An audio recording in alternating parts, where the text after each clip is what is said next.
Welcome to Becker Vineyards. My name is Bobby. So this is one of our tank rooms. We're going to do a little tour of the production facility. So Dr. Richard Becker, he's an endocrinologist in San Antonio. That's his main profession. This was originally supposed to be a small family business. You can see it's a little bit bigger than a small family business now. But him and his wife Bunny, we call her Bunny, but her name was Mary Clementine. They were looking for a small family vacation home back in the mid-'80s because they loved coming to Fredericksburg to do antique shopping. They didn't want to have to drive all the way back to San Antonio. So they found this property. It was on foreclosure.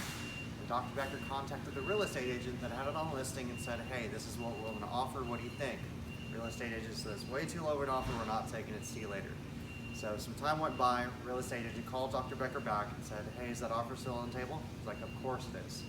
So they got on the property. On the back part of the property, there's this old rustic farmhouse with this huge stone patio overlooks this beautiful field. And Dr. Becker told Bunny, he said, Bunny, this reminds me of the Central Rhone region of France. It's gorgeous. Why don't we go ahead and plant a few acres of vineyards and we can have our own family wines with our meals on the weekends? Because Bunny, she was a classically trained French chef and they love hosting wine dinners, conducting food and wine pairings. So Bunny said, Richard, that's a great idea. Let's go for it. So they ended up going to the Central Rhone region of France, and Dr. Becker got some Viognier clippings. He was the first Texan to introduce Viognier to Texas, and he was the first Texan to successfully grow and commercially sell Viognier in Texas, and we're now the largest producer of Viognier in Texas. But when they're in Central Rhone, right next door is Provence, and in Provence there's all those beautiful lavender fields. Bunny fell in love with it. She said, oh my gosh, Richard, this will look amazing on our property. We can introduce a little bit of French countryside with the Texas Hill Country. This would be phenomenal. So they kind of dreamed on this whole thing here. Got back here, first planted the vineyards in 1992. First harvest was 95, and the first tasting room was opened in 1996, which is the first room that you walk into before our tasting room that we have now. So our tasting room that we have now used to be this room. It's our steel tank fermentation room. Some of these tanks in here we used to have in our tasting room that we have now. But in 2008, because of the high volume and traffic of people that were coming out, we needed to accommodate. So we built this tank room, remodeled the tasting room into what we have now. Now this is tank room 1. So we got 3 tank rooms on site now. So in tank room 1, we have 1,100 gallon tanks up to 4,500 gallon tanks in here. Tank room 2, we've got 11 6,500 gallon tanks in there. And in tank room 3, a few years ago, we bought 10 new 7,500 gallon tanks and also have 2 10,000 gallon tanks in there as well. So needless to say, we're the biggest grape buying winery in Texas now. So we source 80% of our grapes from the High Plains area of Texas up near Lubbock.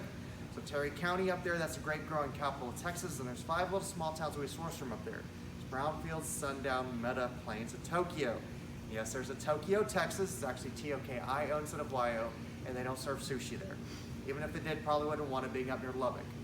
But we get 20% of our grapes down here in the Hill Country, but only about 5 to 8% from this property, which we have about 50 acres of vineyards in this property here. All right, so we're gonna go to our crush pad and we'll talk about fermentation. So this is our crush pad. Right here, we don't have people ready to stomp on grapes. We don't do that anymore, but we do have an annual grape stomp every year, usually end of August, beginning of September. Of course, first weekend of September, Labor Day weekend, we usually have the Lucy and the Italian Woman Costume Contest. So it's a really fun time, so we do want y'all to come out and check that out as well. But this is where we press the grapes. So we have 3 mechanical presses on site. We've got a 5-ton, a 9-ton, and then right behind me we have a 22-ton press. This 22-ton press we got a few years ago, which has helped out literally more than a ton during harvest. Because when we get the grapes from the High Plains area of Texas, it's usually 20 tons of grapes on our refrigerated truck. So our 5 and 9-ton presses together takes about 5 hours to press 20 tons, where this guy takes about 2 hours to press 20 tons. So it's helped out more than a ton during harvest. So when we get those grapes harvested, they'll come in these big bins, and each one of the bins will hold over 1,000 pounds of grapes. So we'll unload those bins with a forklift, drop the grapes into a conveyor belt, which will drop the grapes into a machine called a destemmer, which will separate the stems from the grapes. The grapes will then drop down into another machine called a must pump, where there's a big auger in there, basically a big drill, pushes the grapes into a 3-inch hose that we hooked on the valve on the side of the press tank. And all the grapes get shot in the tank. Once inside the tank, there are 2 areas that are air butter, so we'll fill up there and press the grapes and release, and press and release. Then there's tubes in there that are strainers that'll hold back all the skin and the fruit and the seeds from flowing with the juice into a tube in the back of the wall, where all the juice will ultimately end up in a drip pan on the side, which will hook up a hose to the nozzle to a pump the juice in fermentation tank. We're out in yeast, which will convert the sugar to alcohol, and at the right amount of alcohol that we want, we drop the temperature to about freezing point to stop the fermentation process and kill off the yeast. Because if the yeast doesn't get killed off, it will go dormant, and we'll get the wine from the tanks and the barrels and the bottles yeast will reactivate, start producing CO2 and shoot the cork out of your bottle. So we don't want that to happen.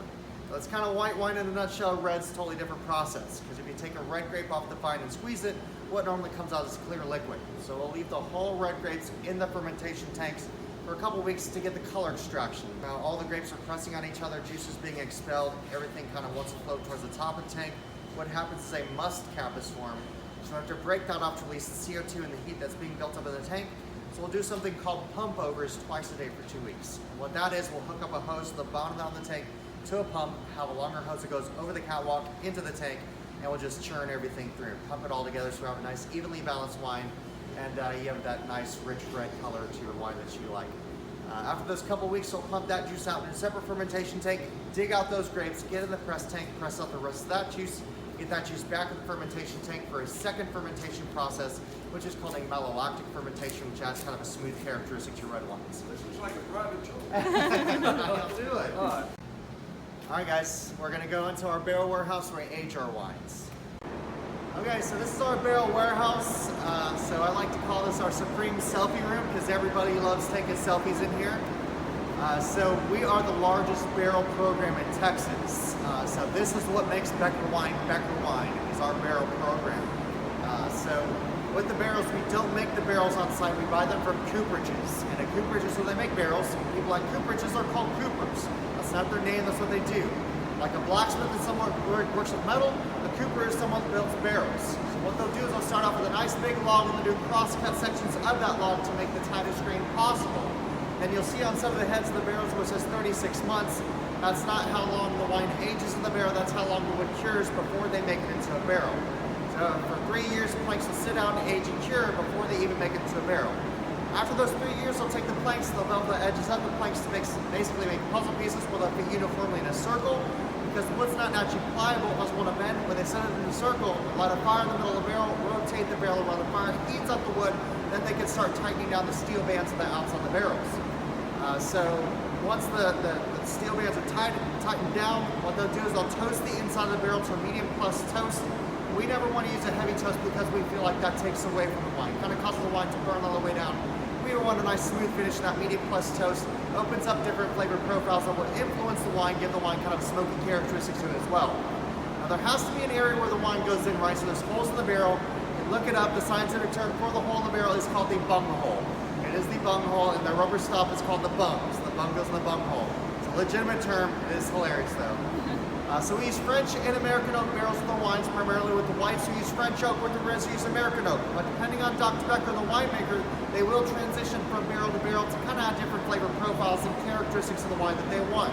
Because out of French oak, you get more kind of buttery, vanilla, clove, cinnamon, or toast characteristics. American oak, you get more kind of coffee, tobacco, leather, chocolate, dill, or coconut characteristics. Our whites are normally age 6 to 12 months in barrels, whereas our reds will age 18 to 24, sometimes even 36 months, depending on the flavor profiles and the types of grapes that we're working with. Now when we buy brand new barrels, a brand new American oak barrel roughly costs about $650 per barrel, whereas a brand new French oak barrel, $1,400 per barrel. And we only use the barrels for 2 vintages. 2 vintages, that's it. So after the second vintage, we get ready to sell to general public, distilleries, and microbreweries, and we sell them case by case basis. So first come, first serve. Make great table pieces, furniture. You can check out Pinterest, they got some great ideas out there as well. So each barrel holds about 59 gallons, around 300 bottles per barrel, or 24.5 cases. It's about 5,000 barrels in this warehouse here. So that's around 122,500 cases of wine in this warehouse. So a lot of thirsty people out there we're trying to take care of. Now on some of the barrels you see on the outside of the barrels, there's some stains on the outside. That's not where wine seep through. Because wood naturally breathes, there's an evaporation process that happens. That evaporation process is called angel shares, like sharing with the angels. So our cellar crew has to be very diligent about coming in here every few weeks, hopping the bung off, shine line the bung hole, seeing how much wine is actually evaporated. Because if you take, for instance, you open yourself a bottle of wine on a Monday, pour yourself a glass, cork it, go back to that same wine on a Friday, the wine's going to taste totally different. There's more surface area for oxygen, starts to become oxidized, starts turning into vinegar, good for nothing but cooking. So we're Becker Vineyards here, not Becker Vinegars. We're going to make a great wine product for you guys to enjoy. So we have to make sure that each individual barrel is topped off with the same wine that's in there. So we'll either take a sacrificial barrel, so one barrel from that lot, and top out that same lot with those that same wine and those other barrels. And we also have steel kegs that we have some leftover wine from transitioning from tank to barrel that will top off that wine with that same wine. So once we top off the wine, we have to make sure it's all the way up to that hole, and then sometimes when we fill it, overflows, we push that bung in, wine will overflow a little bit more, so that's why there's stains on the outside of the barrels. So that's what happens here, and we're going to go and take you to the bottling warehouse where we bottle our wines. So this is our bottling warehouse, this is where we bottle our wines. So when Dr. Becker and Bunny got into the wine industry, there were a lot of skeptical people. They're like, what are you doing up in the winery in Texas? No one wants to go to Texas to drink wine. Go to California, go to France, they got it down there, but don't open a winery in Texas. You'll probably only do like 2,500 cases a year. Dr. Becker's second time would do 5,000 cases a year. So first year we opened up, we had 1,500 cases. Dr. Becker was super excited. Went to Bunny, said, Bunny, we got 1,500 cases of wine. And Bunny was like, oh my gosh, Richard, what did you do? Like, how are we gonna go through all this? And Dr. Becker said, honey, don't worry about it. We got this. Even if we don't, we'll drink through all of it anyways. So luckily that never came to pass because every year we have sold out of every case that we produce. So we have to hold stuff back to put into our library cellar to age for years to come. But our average case production now is over 100,000 cases a year. And this is where we bottle everything. So after the wine's done aged in the barrel, we'll siphon the wine from the barrel, get into a fermentation tank, what we call a staging tank at that point because the wine's ready to be bottled. Then the wine will, they'll have a hose hooked up from the tank into this machine here. We'll drop the bottle off of the conveyor belt, bottle roll into the enclosure, where an attachment will go over the bottle and shoot nitrogen into the bottle to expel all oxygen that's in there. So in tank room 2, we do have a nitrogen generator on site. We're the only winery in Texas that has a nitrogen generator on site. So we're gonna have nitrogen lines that run all over the winery and into this machine here as well. So after nitrogen is shot in the bottle then rests on wheel steel platforms. Platform will raise the bottle into the attachment that's hanging down. A plunger will come down into the bottle, start spraying wine in the bottle.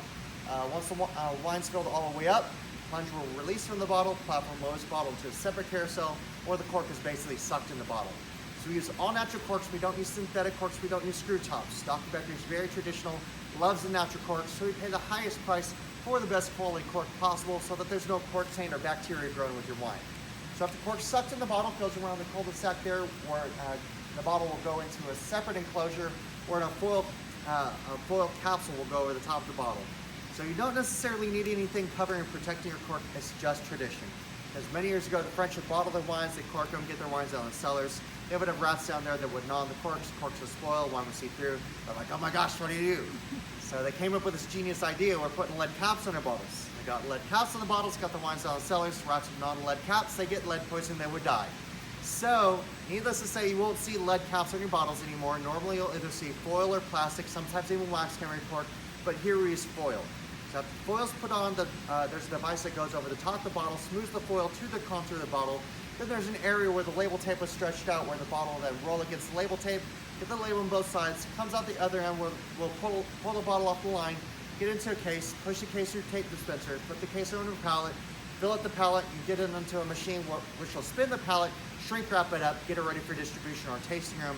And on maximum capacity, this machine will run about 60 bottles a minute, so basically a bottle a second. So that's how we roll around here. So we're gonna go down to our library cellar and finish out our tour. All right, so this is our library cellar, and these people here on the wall, without them we can't do what we do. So these are some of our growers that we source from. I like to say it's our wall of heroes. So in Texas, there are around 260 grape growers. Out of those 260 growers, we only source from 12 to 14. Reason why we do that, we want the best quality produce to make the best quality wine that we possibly can. So the first lady in the picture, that is Miss Brenda Canada. So on some of our wines, they'll say Canada Family Cabernet Sauvignon Reserve or Canada Family Chardonnay Reserve. They're not from Canada, their last name is Canada, so it kind of throws people off. So it's Brenda and Dwayne, their son Daniel Canada. They're in Plains, Texas, about 7 miles east of the New Mexico border. Been growing some amazing calves for many years. Most recently started growing a small Becs and Chardonnays as well. And they've got about 40 to 50 acres of vineyards in their property in Plains. Next person behind me is VJ Reddy. He's in Brownfield, Texas. He's got around 365 acres of vineyards in his property. So we have around 300 acres total here. So if you go on our property and look around and kind of imagine all the property used for vineyards, that's what he's got on his property plus 65 acres. So a lot of fruit on his property and Brownfield. But a couple wines that we do have from his grapes is the Carignan. That's from Ready Vineyards, as well as the Primavera Spring, which is a wine club member wine, which is 95% Merlot, 5% Petit Verdot, a great wine. Next is Drew Talent. He's in Camp Air, Texas, about an hour and a half west of here, right outside of Mason, going towards Brady. And he's got around 80 acres of vineyards in his property. Grows this great Malbecs, the new reserve Malbec that we have available at Becker Vineyards. That's Malbec grapes from his vineyard, but grows us a few different varietals as well. Then we've got Jet Wilmoth in Tokyo, Texas. So yes, it's a real place. He's got around 165 acres of vineyards in his property. The Dolcetto Reserve that we have here at Becker Vineyards, that is from his vineyard, which that's won a few different gold medals for us, as well as the Wilmoth Family Cabernet Sauvignon Reserve, which is a phenomenal cab. Won us a double gold at San Francisco International Wine Competition this last year. Then we've got Cliff Bingham in Meta, Texas. He's got around 200 acres of vineyards in his property. Grows us great Roussan and some Tempranillo as well. Last two gentlemen on the wall here, we got Steve Newsom and Neil Newsom. There's no relation there, even though they're about 20 miles apart from each other. So Steve Newsom, he's in Sundown, Texas. He's got around 80 acres of vineyards in his property. Grows us great Malbecs and Merlots. And then the last gentleman, that is Neil Newsom in Plains, Texas. His family helped to introduce the grape growing industry in the early 70s up in the High Plains, so very well known in the industry. Now this area down here, our library cellar, this used to be the original barrel cellar. So before we built that barrel warehouse, before production got so big and we built that barrel warehouse, this is where all the barrels would fit. We got we would fit about 380 total barrels down here. So we stack them up too high, get them all in here. But when production was getting bigger, we built that barrel warehouse. Dr. Becker said, hey, we can't forget about this cellar. We need to utilize this. Be phenomenal tasting experiences. We'll do this upright.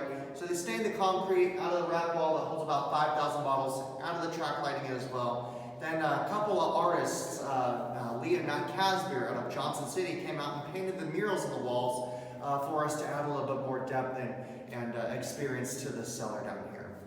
So we're going to go into our little tasting area, and we'll talk about the different tasting experience that we provided there as well.